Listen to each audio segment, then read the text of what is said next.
తాజా 30 AP minister Bhuma Akhilapriya young and energetic person. తల్లి ప్రమాదంలో చనిపోవడం, తండ్రి గుండెపోటుతో చనిపోవడంతో ఆమె మీద చాలా బాధ్యతలు వచ్చి పడ్డాయి.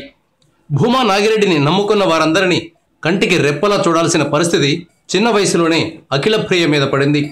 ఇలాంటి పరిస్థితుల్లో తండ్రికి రావాల్సిన మంత్రి పదవి అఖిలప్రియకు వచ్చింది. ఇప్పుడు నంద్యాలలో ఆమెకు తొలి అగ్ని పరీక్ష ఎదురు కాబోతోంది. నాన్న సీటులో పోటీ చేసేందుకు తన కుటుంబానికి టికెట్ ఇప్పించుకోవడం, అభ్యర్థిని గెలిపించుకోవడం ఆమెకు అతిపెద్ద సవాల్గా ఉంది. ఇటు రేవంత్ రెడ్డి తెలంగాణలో డైనమిక్ లీడర్గా ఎదుగుతున్నాడు. ఓటుకు నోటు కేసు ద్వారా తన రాజకీయ జీవితంపై దెబ్బపడినా రేవంత్ ఏమాత్రం అదరడం లేదు, బెదరడం లేదు.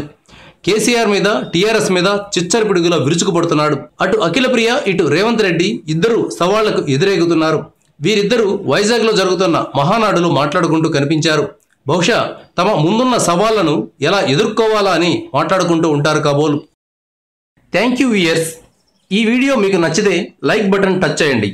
తాజా 30 ఛానల్కు సబ్స్క్రైబ్ చేయండి. మీ మిత్రులకు షేర్ చేయండి.